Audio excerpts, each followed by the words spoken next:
How do you treat people? How do you treat people? How do you treat people? Hear this, and I'll give you one more point and I'll pray. I went to preach somewhere. I mean, it's my custom. Henry and my wife can tell you. If I walk into the airport, I give money to everybody. Even if you are 50, you are 20, you are 100, I will say, how many are you people? So I will give money. So anywhere I enter naturally, from corners, gate man, security, everybody. I was privileged to be at the airport with one of the richest men in the country. I'm not going to mention his name. Everybody left him. They just greeted him, but they all ran to me. So I said to them, see him now. They said, not who get money, now they give. Another one said, make it get out. He reached for himself. Who he help? I fed back. He was carrying his briefcase by himself. I said, go and help him. They said, no, now they give. Let him get out. Apostle, what do you want us to do for you? I said, no, don't do anything. How many are you? They said, some are out, some are how many? I counted. I said, share it for yourselves. So it's a natural thing. I do it. So I walked into a place I was to preach. It's a hotel I was to preach. And I was to rest in that hotel. I just came in. The pastor was rushing me to the room. I said, wait, now don't rush me. There are people at the reception. He said, oh. I said, how many are you here? And we are 8. So my money, the duty. So how many of you work here? They told me. So I gave them. And one of them said, Daddy, my mother was in your program, blah, blah, blah. She was healed of cancer. I said, oh, bless the Lord. I ran because I came late to the meeting, dropped my bag, walked to the pulpit with the pastor, ministered.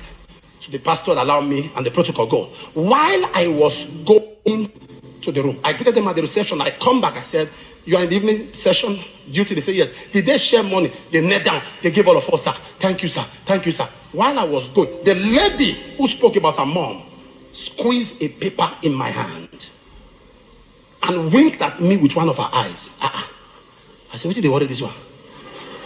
So I opened the paper. He said, come to the generator stand. CCTV is not there. I want to tell you something. In other words, she knew that if she's seen talking with me, the CCTV will pick her.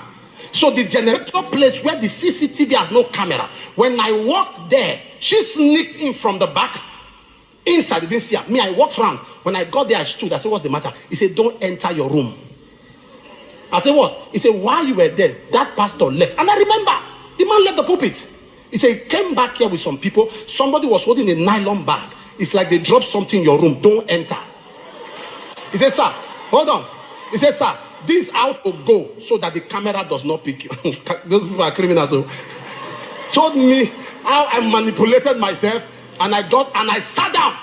My pastor said, sir, go to your room. I said, no, I'm not going. Sit down. We're not going to the room yet. I sat down. Not up to 20 minutes. Pastor coming with police. Walking straight. Knock. I was not there. I came out from the swimming pool session. As a pastor, you can't check what you drop. He said, I said, as you came with me, led me to the room. That is how I followed you to the pulpit. I have not entered the room at all. So this policeman you brought, whatever you find the officer, I am not involved. Check the CCTV to check who came. They planted a pistol inside the locker. So he invited me to set me up. But kindness.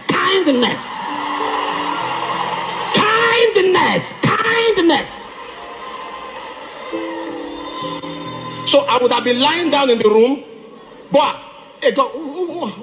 nobody hears your side of the story. No, this generation, they don't hear your side of the story. They saw it gone. And the officer said, let us watch the CCTV. Pastor said, there's no need. Let's go. Say, go here.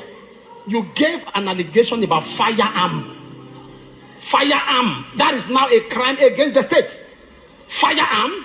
He said, don't worry. He said, we are not going anywhere. They played the CCTV and saw him with 2 young men with face cap walking. As soon as they saw the nylon in the hand, they went to the room, they opened, they saw the same nylon, they turned. Sorry, sir, you are under arrest. And I said, officer, wait, so while you are still here, I carried my kaya.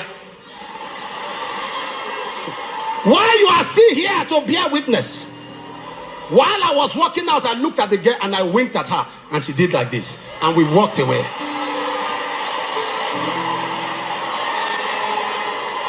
What helped me? Kindness. You take your seat. You walk into a place, people are there older than you. That's how you frown. You can't greet. No courtesy. Nothing. You just walk in there.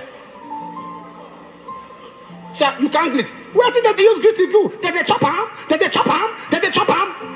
So when they see disaster coming, all of them are quiet. Kindness. Kindness, to be approachable. How many of you know if I frown my face and did not respond to that greeting of that girl, she won't say anything? She won't say anything. Some of you, God has lifted you to a level that 100 naira is nothing to you. 200 is nothing to you. That's why that bike. 2 hours. Innocent bike man is looking for change. Oh, God, find more. Looking 2 hours. 2 hours. The man is looking for change. That is the kind of money that is nothing to you. Oh, God, find more. If my pastor has said that this year there shall not be waste. There shall not be waste.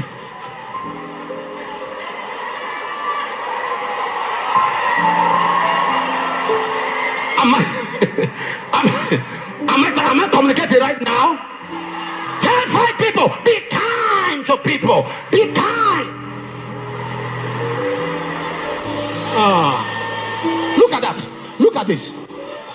Look at this. Let me shock you. Wait, sit down. Let me shock you. Let me shock you. Shh. Shh. Hold on. Let me shock you. They found the man. An Egyptian man. They fed him. Stop that. Stop talking now. Listen. They fed him. Guess what? When they found the man said, I was sick. My master left me to die. 3 days. He left me. Without concern. Without care. Left me because I had a challenge. Left me to die. And they said, tell us about him. And he told them everything that was done. It was concerning David. But guess what he said that broke my heart? He said, promise me you will not take me back to that man. What kind of wickedness that somebody who once served you is so hot that they don't want to see you? Promise me. Because that man wants my death. He saw me dying. He knew I was dying. She agreed with me. They eat more than me. The chicken I eat, they eat. Sometimes I come, I see all kinds, I see cows, goats. When I come back after like a month, I don't see anything. Where did they go? People with 5-fold ministry have dealt with it. But I am excited. I am happy. Seeing them look the way they look, I am happy. That is